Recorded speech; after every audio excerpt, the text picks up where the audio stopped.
ఇప్పుడు కమలా జ్యూస్ చేసుకుందాం. కమలాలు జ్యూస్ తీసాను, వడకట్టాను.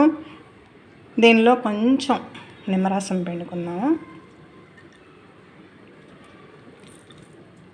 పిండేసి చిటికెడు సాల్ట్ వేద్దాం.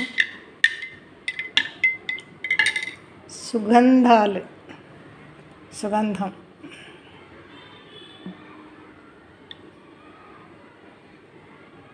చాలు.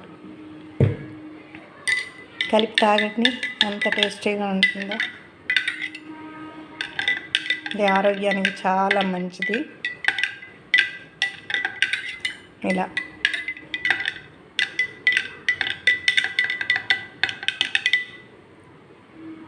ఎంతో శక్తిని ఇస్తుంది, ఆరోగ్యానికి చాలా మంచిది. తాగండి కూల్గా.